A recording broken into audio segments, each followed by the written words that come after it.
I recently got the new 11-inch M4 iPad Pro, and I thought it would be fun in this video to do an entire transformation where I customize my iPad just to feel like a new iPad. So I'm going to be sharing with you everything I did to customize my iPad, so app icons, widgets, wallpapers, focus modes, all of that, and basically how I got my iPad from looking like this to this. So the first step was getting some new accessories for my iPad, and this is where our sponsor of the day comes in, ESR. They were kind enough to send over some of their new accessories for the new iPad Pros. First off, we have their magnetic case, which is part of their Shift series. This is a very high quality case and it is very versatile. First off, we have this case here, which is separate from the flip case. So this is really convenient because you can choose whether you want it to be in the flip case or just have this thin case over it. And this case attaches magnetically to the flip case. What I really love about the case is the fact that it is very versatile with the different angles that you can adjust it to, and you can even adjust the case inside the flip case to be in a different orientation, like horizontal or vertical, and you can even have your iPad raised in the horizontal position. The Apple Pencil and the Digital Pencil Pro can also attach magnetically to the side of the case, and also it has this little pouch at the back for a more secure place to put your pen.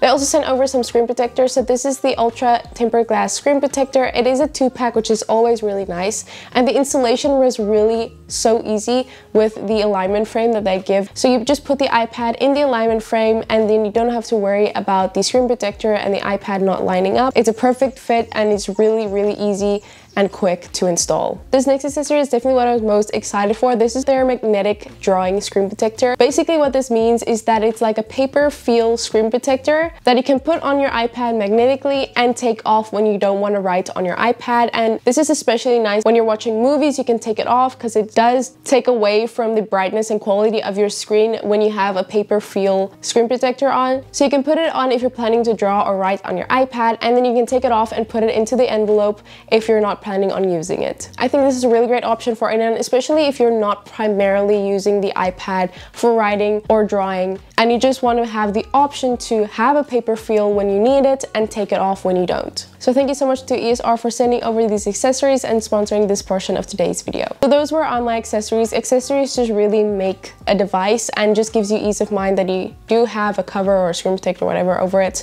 So that was definitely my first step in getting my new iPad and kind of transforming it. But now let's get to the software customization, where I'm going to be tackling my home screen and everything else. So the first step in transforming my home screen was finding wallpapers, and I'm using the wallpapers here from Good Monday's paper. It's free. I will have it linked in the description, and I've used these on my phone as well, so I just really love the look of these. So this is what I chose for my lock screen, and just to add to the customization of my lock screen, I changed the font and the color of the time. I just used the eyedropper tool to match a color from my wallpaper so that the time matched with the wallpaper. And I also just added in some widgets. These are widgets from Lock Launcher, which means that if you tap on the widget, it will launch whatever app you have linked it to. I will have a video linked where I go into depth about how you can set this up and how it works, but I just added those widgets to my lock screen as well. Once I was happy with the customization and coloring of my lock screen, I could move on to my actual home screen wallpaper, and this matches the lock screen wallpapers. I just adjusted this to not have any lettering on it and just have the doodles of the flowers. I did this in Procreate. I just really like when my lock screen and my home screen kind of match in some way. So that was how I did this for my home screen. The next step was customizing and adding all of my app icons, and I have a custom app icon pack which I will have linked in the description. It's completely free, which I'm going to be using. So how you do this is you just go into the Shortcuts app and click on the plus button in the top right to create a new shortcut. Then you're going to click on the Open App option. If it doesn't appear here, you can just search for it. Then you just choose whatever app you want to create the shortcut for. So I'm going to go with YouTube. Click on the Share option and select Add to Home Screen, and this is where the customization comes in. So first we're going to just change the title to the app, so it's going to be YouTube. Then it's time to change the icon, and you can either use their icons in colors that they have here, or you can just use a custom image. So that is what I went for. So here you can see my custom icon pack with all my icons. I'm just going to choose the YouTube one. Gonna click add, and then that's gonna be added to my home screen. So I just did that for all the apps that I wanted for my main home screen. The next step was adding in all of my widgets, and the first widget I'm gonna add here is the time widget, which is from an app called iScreen. I really love this iOS 17 clock that they have. It matches the standby mode clock that you have on iPhone. I actually have this same widget on my phone as well. So I just added that, but how I customized this to actually fit my theme that I have going on my iPad, I took a screenshot of my home screen, and then the markup tool came up. So then I just went to the color palette, used the eyedropper tool, and then when you go to sliders, you will see here it says display P3 hex code. I just copied that code, and then I went into the iScreen app where you can choose the color of the time in the background, and I made the time the color of the blue of the flowers, and the background color of the widget I made the same as the background color of the wallpaper. Then as for other widgets that I made, I created a stack of 2 widgets. How I did this is I first added the calendar widget to my home screen, and then I went ahead and added the battery widget and dragged that over the calendar widget. And also just made sure to turn off Smart Rotate and widget suggestions for the stack, just so that it is just the widgets that I chose and I can rotate it whenever I want. But this is always really nice and helpful just to have access to all your widgets but not have them take over your entire screen because they're just in this stack. Next up, I added in my focus switcher widget, which is something that I've mentioned in a few videos.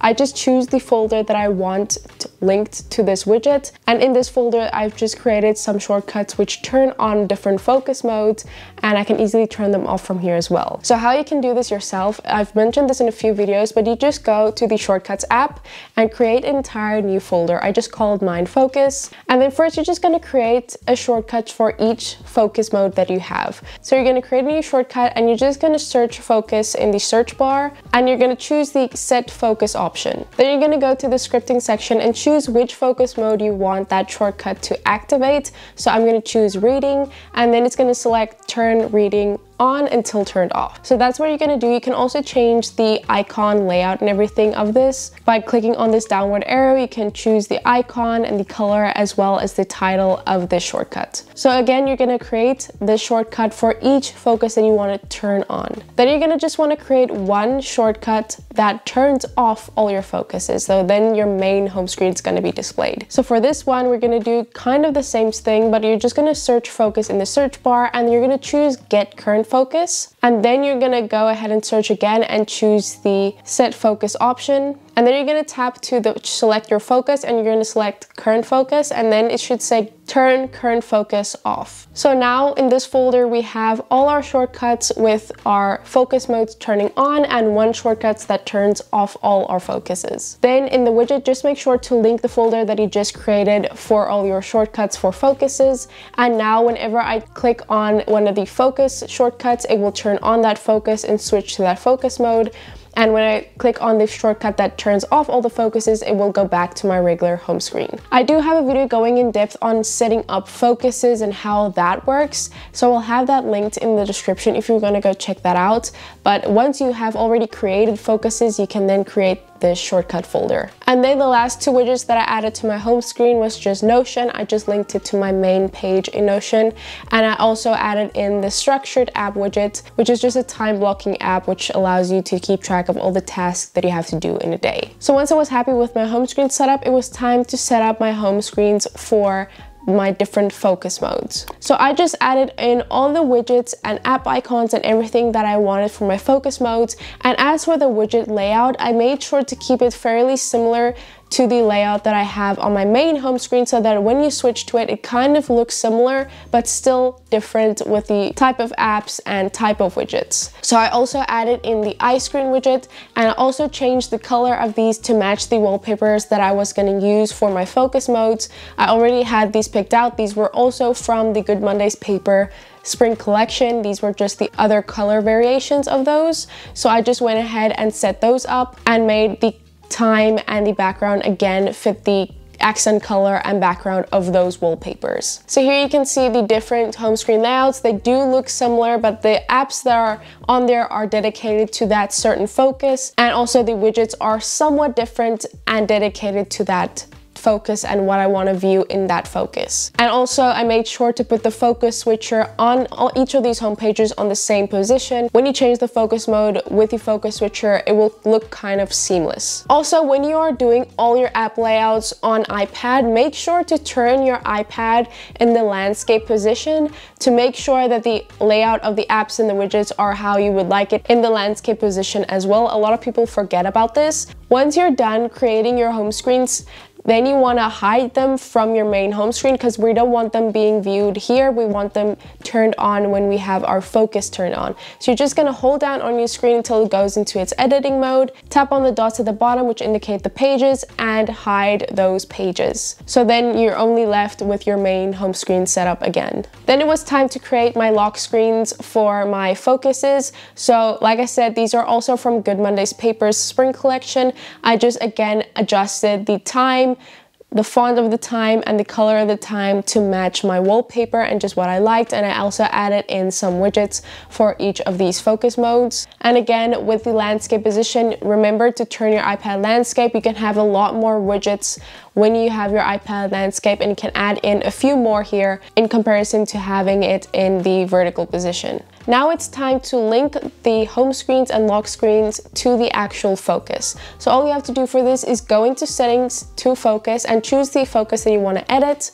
So I'm going to go for reading, and then you're going to go to the customize screens section. First, I'm going to choose the home screen layout, and I'm just going to make sure I'm choosing the correct one. And then you're going to choose your lock screen that goes with that home screen setup. So then those wallpapers and lock screens will change whenever you change the focus that is turned on. So I just did that for both of my focus modes so that they now have their own custom home screens and lock screens linked to them. And that was basically it for customizing my iPad. As you can see here, this is the final result. I absolutely love doing this, and this will probably last about like 2 months maybe, and then I'll probably do something else again. But yeah, I really like the layout of this. I really think the wallpapers are so cute. And the focus mode switcher just is one of my favorite things to bring over, especially on iPad, just because it just looks so nice when switching between the different modes, that it kind of matches, but still is its own unique thing. So yeah, that was my video on how I customized and transformed my iPad to look like this. I really hope you guys enjoyed, maybe learned something new on what you can apply to your iPad's customization. Even if you didn't get one of the new iPads, doing this kind of refresh will just make it feel like an entirely new iPad. So yeah, I hope you guys enjoyed. Thanks so much for watching. Remember to go check out all of ESR's accessories in the description in the link down below. I really appreciate you guys, and I'll see you guys next time. Bye!